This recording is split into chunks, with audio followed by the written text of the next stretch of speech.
सर्वप्रथम सर्वांना श्री स्वामी समर्थ. स्वामी महाराजांच्या कृपेने तुमच्या सर्व चांगल्या इच्छा पूर्ण होत ही स्वामींचरणी प्रार्थना करते आणि आजच्या व्हिडिओला सुरुवात करते. तर 26 डिसेंबर 2024 मार्गशीर्ष महिन्यातला शेवटचा गुरुवार आलेला आहे. हा गुरुवार उद्यापनाचाच आहे. आपण सर्व महिलांना, माझ्या सर्व मैत्रिणींना याच दिवशी व्रताचं उद्यापन करायचं आहे. काही महिलांचा एखादा गुरुवार गेला असेल 4 दिवसात किंवा कुठं गावाला गेला असाल तुम्ही, तरी पण तुम्ही हा तिसरा गुरुवार नाही, आपण उपवास तर केलेला आहे, म्हणजे आपले 4ही गुरुवार झालेले आहेत. आपल्याला उद्यापन 26 तारखेलाच करायचं आहे. आता समजा 26 तारखेला तुम्हाला 4 दिवस आले किंवा त्याच दिवशी तुम्हाला कुठं गावाला जावं लागलं, मग उद्यापन तुम्हाला 2 जानेवारीला पौष महिन्यातील पहिल्या गुरुवारी करायचं आहे. आता समजा 2 तारखेला पण तुम्हाला काहीतरी अडचण आली, नाही करता आलं, तर 9 जानेवारीला पौष महिन्याचा दुसरा गुरुवार आलेला आहे. त्या दिवशी सुद्धा तुम्ही उद्यापन केलं तर चालेल. पौष महिना अजिबात वाईट नाही. तर तुम्हाला कळालंच असेल, 26 तारखेलाच आपल्याला सगळ्यांना एकादशी असली तरी पण आपल्याला मार्गशीर्ष महिन्याच्या गुरुवारचं व्रताचं उद्यापन 26 तारखेलाच करायचं आहे. काही अडचण असली तर म्हणते मी की 2 तारखेला पौष महिन्याच्या गुरुवारी तुम्ही केलं उद्यापन तरी काहीही हरकत नाही. तर 26 तारखेला सफला एकादशी आलेली आहे. काही महिला काय करतात, सकाळीच पूजा करून घेता. 7 बायकांना, 5 बायकांना, 11 बायकांना सकाळीच बोलवून घेता, हळदी कुंकू देऊन देता, फळ फूल देऊन देतात आणि आपलं उद्यापन करून टाकता. महिलांनो, ही एक चूक करू नका, अजिबात नाही. आपण व्रत करतोय, पूजा करतोय, पूजा मांडणी करतोय. माता लक्ष्मीची खरी घरात येण्याची, आपल्या घरात येण्याची खरी वेळ असते ती म्हणजे संध्याकाळी 6:30 ते 7:30. संध्याकाळची वेळ खूप महत्त्वाची असते.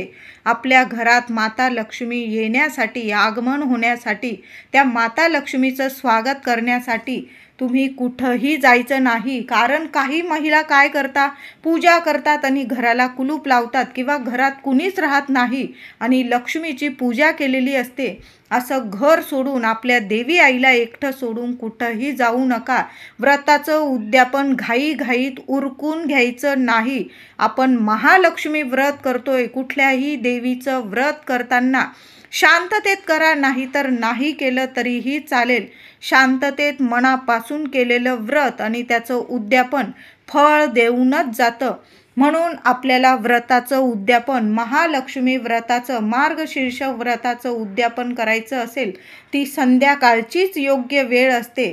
6:30 ते 7:30, थोडा वेळ झाला 8 वाजेपर्यंत. काही महिला ऑफिसवरून येतात आणि नंतर उद्यापन करतात, चालेल. थोडा वेळ झाला चालेल, पण संध्याकाळीचीच ही वेळ योग्य असते व्रताचं उद्यापन करण्याची. दारं खिडक्या उघड्या ठेवा, सगळीकडे दिवे लावून द्या. माता लक्ष्मी आपल्या घरात येणार आणि अखंड वास करणार. पुढील वर्ष कसं आपल्याला सोन्यासारखं सुख, समृद्धी, आनंद, आरोग्य, ऐश्वर्याचं जावो, हीच माता लक्ष्मीच्या चरणी आपल्याला प्रार्थना करायची आहे आणि आपल्या व्रताचं उद्यापन करायचं आहे. म्हणून योग्य वेळ संध्याकाळची. सकाळी उद्यापन उरकून घ्यायचं नाही. आपण महालक्ष्मीचं व्रत करतोय, शांत करा, मनोभावे करायचं आहे. आता काही महिलांचा एखादा गुरुवार गेलेला असेल, तुम्ही 2 तारखेला पौष महिन्यात सुद्धा व्रताचं उद्यापन करू शकता. आता ज्यांचा एकादशीचा उपवास आहे, मग व्रत आपण करतोय, व्रताचं उद्यापन करतोय, मग व्रताचा उपवाससुद्धा सोडायचा आहे आणि सफला एकादशीचा संपूर्ण दिवस रात्री उपवाससुद्धा आहे. तर काय करायचं महिलांनो, उद्यापन करून घ्या छान. देवी आईजवळ जे गोड दूध ठेवतो आपण, दूध आणि साखर ठेवतो, ते दूध तुम्ही घेऊन घ्यायचं आहे, प्रसाद स्वरूप प्यायचं आहे. देवी आईला प्रार्थना करायची आहे, हे माता महालक्ष्मी, मी तुझं व्रताचं उद्यापन केलेलं आहे आणि हे दूध प्रसाद स्वरूप घेऊन मी तुझा उपवास इथं सोडलेला आहे. आणि मग तुम्ही फलाहार घ्या आणि सफला एकादशीचा उपवाससुद्धा तुम्ही अखंड करू शकता. दुसऱ्या दिवशी काहीतरी गोडाधोडाचा नैवेद्य दाखवा. माता महालक्ष्मीची पूजा, उत्तर पूजा करून घ्या. गोडधोड नैवेद्य दाखवा देवी देवतांना देवघरात आणि मग तुम्ही जेवण करायचं आहे. म्हणजे तुमचा सफला एकादशीचा उपवाससुद्धा छान असा होईल आणि मार्गशीर्ष महिन्याचं उद्यापन आणि तुमचा उपवाससुद्धा ते दूध प्राशन केल्याने, दुधाचा प्रसाद घेतल्याने तुमचा उपवाससुद्धा सुटलेला आहे. अशा पद्धतीने सफला एकादशीला आपल्याला मार्गशीर्ष महिन्यातील व्रताच्या गुरुवारचं उद्यापन याच दिवशी करायचं आहे. तुमच्या घराजवळ जेवढ्या महिला असतील त्यांना मानाने बोलवा. मग 1 मिळू दे, 5, 7, 11 किंवा जास्तीत जास्त त्यांना त्यांच्या घरून मानाने बोलवा. त्यांचा छान मानपान करा. त्यांना हळदी कुंकू लावा. त्यांना काहीतरी गोडाधोडाचा नैवेद्य प्रसाद स्वरूप खायला द्या किंवा त्या महिलांचा उपवास असेल तर त्यांना गोड दूध तरी नक्की प्यायला द्या. त्यांना हळदी कुंकू लावून नमस्कार करा. त्यांचे पाय पडा. त्यांना साज शृंगाराचं तुम्हाला सामान द्यायचं असेल किंवा त्यांची ओटी भरायची असेल किंवा तुम्ही जेवण खाऊ घालणार म्हणजे त्यांना जेवू घालणार असाल, अशा पद्धतीने आपल्याला उद्यापन करायचं आहे. मनापासून उद्यापन करा. साक्षात महालक्ष्मी पूजत आहात. अष्टरूपी महालक्ष्मी तुम्ही पूजत आहात. अशा पद्धतीने त्या महिलांचा तुम्हाला मानपान करायचा आहे. खूप छान अनुभव येईल तुम्हाला. कुमारिका सुद्धा हे व्रत करत असतात. मग तुम्हाला त्या कुमारिका किती मिळतात? 1 मिळू दे, 5, 7 कुमारिकेंनी सुद्धा अशाच पद्धतीने कुमारिका पूजन करायचं आहे.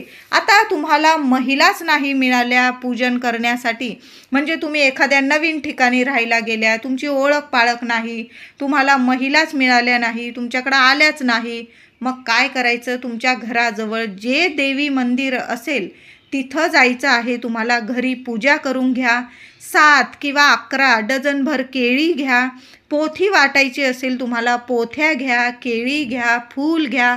काही साज शृंगाराचं साहित्य वाटायचं असेल त्या सर्व वस्तू घेऊन आपल्या घराजवळील देवी मंदिरात जायचं आहे आणि तिथं देवी आईच्या चरणी तुम्हाला त्या सर्व वस्तू, फूल, पोथी, केळी किंवा इतर फळं, तुम्हाला सर्व वस्तू देवी आईच्या चरणी अर्पण करायचं आहे. माता लक्ष्मीला प्रार्थना करायची आहे. हे माता महालक्ष्मी, मी आज तुझं गुरुवारच्या व्रताचं उद्यापन इथं माझ्या देवी मंदिरात तुझ्या समोरच पूर्ण करत आहे, उद्यापन करत आहे. कबूल करून घे. मला महिला नाही मिळाल्या, मी तुझ्या चरणी ह्या सर्व वस्तू अर्पण करून उद्यापन करत आहे, असं बोलून तुम्हाला साष्टांग नमस्कार करून मग घरी यायचं आहे. अशा पद्धतीने सुद्धा तुम्ही एखाद्या देवी मंदिरात सुद्धा उद्यापन करू शकतात. मार्गशीर्ष महालक्ष्मी व्रत करतो आपण. एका तरी गुरुवारी माता महालक्ष्मीची ओटी भरणं खूप महत्त्वाचं असतं. तुम्ही जर आधीच्या गुरुवारी ओटी भरलेली असेल तर अतिशय उत्तम.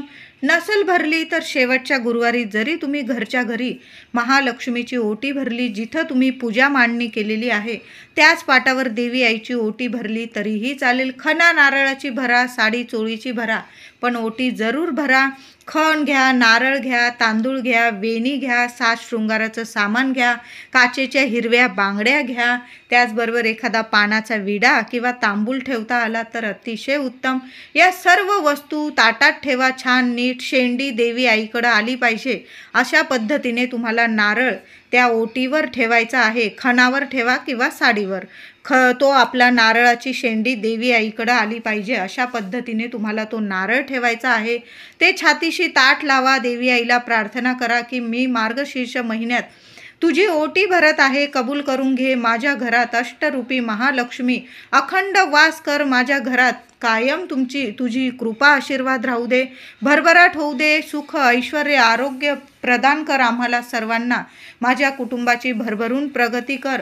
असं छान प्रार्थना करून तुम्हाला ओटी भरायची आहे. ती ओटी तुम्हाला देवी आईच्या चरणी अर्पण करायची आहे. दुसऱ्या दिवशी शुक्रवारी ती ओटी तुमच्या घराजवळील देवी मंदिरात तुम्ही अर्पण करून आलात तरीही चालेल किंवा ते ओटीचं साहित्य, सर्व साहित्य तुम्ही वापरलं स्वतःसाठी, साडी वापरली, ब्लाऊज पीस वापरला तरीही चालेल. बाकी सर्व फळं असतील, वेणी असेल, तुम्ही वेणी स्वतःच्या डोक्यात माळा, बांगड्या असतील स्वतः हातात घातल्या, पानाचा विडा असेल स्वतः खाल्ला तरीही चालेल. अशा पद्धतीने सुद्धा घरच्या घरी तुम्ही ओटी भरू शकता किंवा तुम्ही ती संपूर्ण ओटी एखाद्या देवी मंदिरातच ठेवून आलात तर चांगलीच गोष्ट आहे.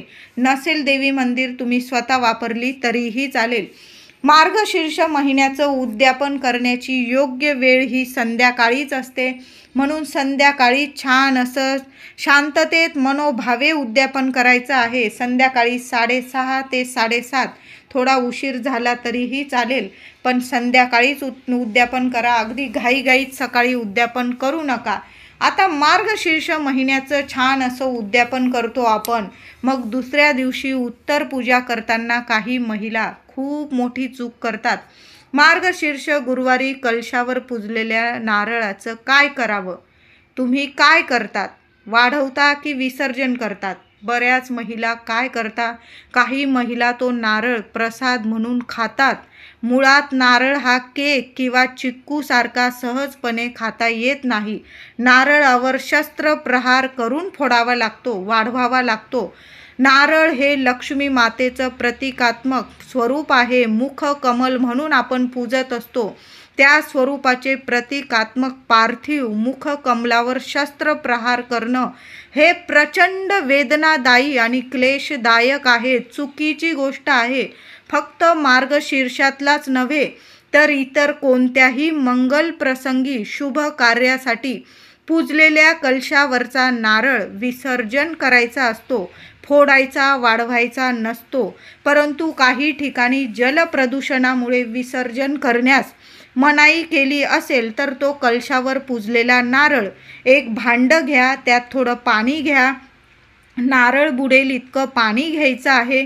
तो नारळ 3 वेळा पाण्यातून बुडवून काढायचा बाहेर 3 वेळा, आणि तो नारळ मोकळी जागा असेल तुमच्या घराजवळ किंवा एखादी कुंडी असेल तुमच्याकडं, माती टाका कुंडीत आणि त्या जागेत, त्या भूमीत तो नारळ अर्पण करायचा, म्हणजे लावून द्यायचा.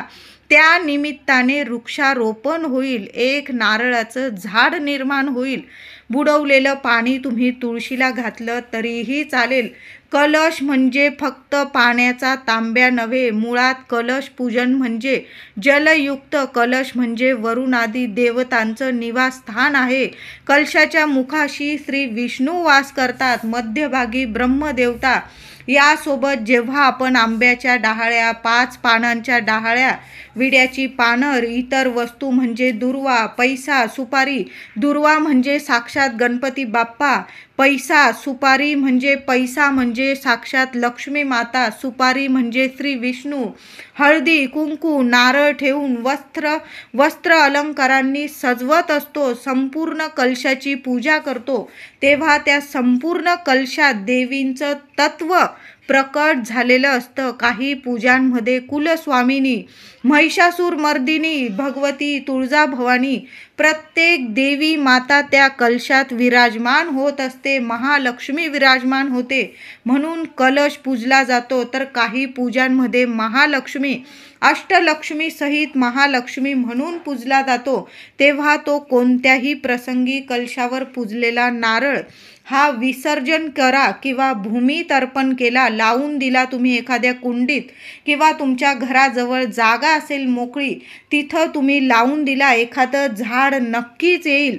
पण तो कृपा करून तो नारळ वाढवू नका, म्हणजे महिलांनो तो नारळ फोडून खाऊ नका. काही महिला सरस दुसऱ्या दिवशी शुक्रवारी, तो नारळ महालक्ष्मीचा वार असतो तो शुक्रवार, आणि त्याच दिवशी मार्गशीर्ष गुरुवारचा नारळ फोडतात आणि अक्षरशः खातात. अशी चूक करू नका, नाही तर तुम्ही मार्गशीर्ष गुरुवारचं व्रत उद्यापन करून काहीही फरक पडणार नाही. म्हणजे माता महालक्ष्मी तुम्हाला कधीच पावणार नाही, तिची कृपा कधीच तुमच्यावर होणार नाही. कुठल्याही कलश पूजन केल्यावर तो कलशावरील नारळ सरळ पाण्यात विसर्जन करा. तुम्हाला पाण्यात विसर्जन कोणी करू दिला नाही तर एखादी मोकळी जागा बघा, तिथं लावून दिला, त्याचं एक रोप तरी निर्माण होणार म्हणजे होणार. बाकीचं साहित्य असेल, विड्याची पानं असेल, कलशावरील आपण 5 पत्री ठेवतो, त्या सर्व तुम्ही विसर्जनात टाकल्या तरीही चालेल. फळं असतील, तुम्ही घरात प्रसाद स्वरूप खा. काही नैवेद्याला ठेवलेलं असेल, तुम्ही प्रसाद स्वरूप खायचं आहे. आपण कलशात जो पैसा, सुपारी टाकतो ते सांभाळून ठेवा. तुम्ही इतर पूजेमध्ये कलश जेव्हा भराल त्यात तुम्ही वापरलं तरीही चालेल. त्या दुर्वा असतील त्या तुम्ही विसर्जनात टाकायचं आहे. अशा पद्धतीने आपल्याला जी मूर्ती आपण ठेवलेली आहे, फोटो ठेवलेला आहे, गणपती बाप्पा फोटो ठेवलेला असेल किंवा तुम्ही सुपारी पान स्वरूप सुपारी मांडलेली असेल गणपती बाप्पा, ते तुम्ही इतर पूजेला पण तुम्ही ती सुपारी वापरू शकता. असं नाही की ती सर्व सुपारी विसर्जनात टाकायचं आहे. पूजेत मांडलेल्या सुपारी, पैसे असतील ते तुम्ही इतर पूजेसाठी वापरू शकतात. बाकीच्या वस्तू निर्माल्यात टाकायच्या असतील, फुलं, पत्री, त्या तुम्ही निर्माल्यात टाकायचं आहे. किंवा तुमच्या घराजवळ एखादं झाड असेल, तिथं थोडीशी माती उकरून त्यात जरी तुम्ही विसर्जन केलं तरीही चालेल. पण कुणाचा पाय पडणार नाही अशा ठिकाणी विसर्जन करायचं आहे, नाही तर वाहत्या पाण्यात विसर्जन करायचं आहे. बाकी खायच्या वगैरे वस्तू असतील प्रसाद स्वरूप ठेवलेल्या, त्या तुम्ही स्वतः खायचा आहे. मार्गशीर्ष शेवटचा गुरुवार आहे. माता महालक्ष्मीला, आपल्या कुलदेवीला सुद्धा टाक असेल तुमच्याकडं, मूर्ती असेल तुमच्या कुलदेवीची आणि माता महालक्ष्मीचं श्रीयंत्र असेल, मूर्ती असेल, फोटो असेल किंवा आपण जो कलश स्थापन करतो त्यावर जरी तुम्ही कुंकुमार्चन केलं, 11 वेळा करा, 21 वेळा करा. ओम श्रीम नमः, ओम श्रीम नमः, नाहीतर ओम कुलदेवताय नमः. तुमची कुलदेवी महालक्ष्मीच असेल तर तुम्ही ओम कुलदेवताय नमः हा मंत्र जपत जरी तुम्ही 101 वेळा, 21 वेळा, 51 वेळा, 11 वेळा तुम्हाला कुंकुमार्चन करायचं आहे. ते कुंकू तुम्ही श्रीयंत्रावर केलं असेल कुंकुमार्चन, देवी आईच्या मूर्तीवर, फोटोवर, ते कुंकू नीट सांभाळून ठेवा. वर्षभर तुम्ही नीट सांभाळून ठेवा. स्वतःच्या कपाळी महिलांनो जरूर लावा. कुठल्याच कामात तुम्हाला अडथळा येणार नाही. महालक्ष्मी माता तुम्हाला प्रत्येक कामात साथ नक्कीच देईल. ते म्हणतो ना आपण खूप कष्ट घेतोय पण आपल्याला फळ मिळत नाही, पण दैवी चमत्कार सुद्धा होतात. महालक्ष्मीचा अखंड आशीर्वाद जर आपल्याला मिळाला तर नशिबाची साथ सुद्धा मिळते आणि प्रत्येक कामात यश सुद्धा मिळायला लागतं. म्हणून कुंकुमार्जनची सेवा नक्की करा. त्याचबरोबर तुम्हाला वाटत असेल तुमच्या घरादाराला खूप नजरबाधा होते, कुणाची ना कुणाची, म्हणजे चांगलं व्हायला लागलं की थोडीफार नजरबाधा होते, मग कामात अडथळे येतात. मग अशा वेळी काय करायचं? शेवटचा गुरुवार आहे. 21 लवंगा घ्या, फुलाच्या बघून घ्या, चांगल्या फूल असलेल्याच लवंगा, चांगल्या घ्या लवंगा, आणि एक छोटासा लाल कपडा घ्या. माता महालक्ष्मी समोर तो लाल कपडा ठेवायचा आहे तुम्हाला आणि त्या 21 लवंगा, प्रत्येक लवंग हातात घ्यायची आहे तुम्हाला. 21 लवंगा घ्यायच्या, एखाद्या वाटीत घ्या. माता लक्ष्मी समोर एखादी वाटी ठेवा, त्या वाटीत एखादा छोटासा लाल कपडा ठेवा, धुतलेला स्वच्छ असलेला. माता महालक्ष्मी समोर तो एखाद्या वाटीत कपडा ठेवा. एक लवंग हातात घ्यायची. महालक्ष्मी अष्टकाचा तुम्हाला पाठ बोलायचा आहे. असा 21 लवंगा, प्रत्येक लवंग हातात घेऊन महालक्ष्मी अष्टकाचा पाठ बोलून, असं 21 वेळा महालक्ष्मी अष्टकाचा पाठ बोलून ती एक एक लवंग त्या लाल कपड्यात ठेवायची आहे. रात्रभर त्या लवंगा माता लक्ष्मी समोर राहू द्या. दुसऱ्या दिवशी शुक्रवारी उत्तर पूजा करताना त्या लवंगा काढून घ्यायच्या. ती गाठोडी बांधायची आहे त्या लाल कपड्याची आणि आपल्या मुख्य दारावर त्या लवंगांची गाठोडी एखाद्या कोपऱ्यात टांगून द्या, बांधून द्या. कधीच तुमच्या घराला कुणाची नजरबाधा होणार नाही आणि घरात पैशांचा तुटवडा कधी पडणार नाही. महिलांनो खूप सुंदर अनुभव येईल. नक्की करा. फक्त 21 लवंगा लागणार आहे. लेकरा बाळांना कधीच कुणाची नजरबाधा होणार नाही. तुमच्या घराची इतकी भरभरून प्रगती होईल, 24 तासाच्या आत तुम्हाला अनुभव आल्याशिवाय राहणार नाही. अष्टरूपी महालक्ष्मी मातेचा अखंड आशीर्वाद तुमच्या घरादारावर, संपूर्ण कुटुंबावर राहील. 21 लवंगा मुख्य दारात नक्की बांधून द्या. तर अशा पद्धतीने आपल्याला मार्गशीर्ष व्रताच्या गुरुवारचं उद्यापन करायचं आहे. व्रताचं उद्यापन करताना तुम्ही आधीच्या गुरुवारी पण गाईला नैवेद्य दिलेलाच असेल, तर या गुरुवारी सुद्धा आठवणीने गाईला एक ताजी चपाती नक्की खाऊ घाला. जो नैवेद्य केलेला असेल तुम्ही वरण भात भाजी पोळी एखाद्या चपातीत काढा तो थोडासा नैवेद्य स्वतःच्या हाताने, त्यात थोडासा गुळाचा खडा ठेवा.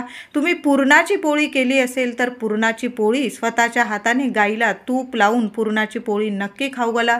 नमस्कार करा. तुमची जी इच्छा असेल त्या माऊलीच्या चरणी बोला आणि मग घरी या आणि मग सहकुटुंब सहपरिवार आपल्याला तुम्हाला उपवास सोडायचा आहे.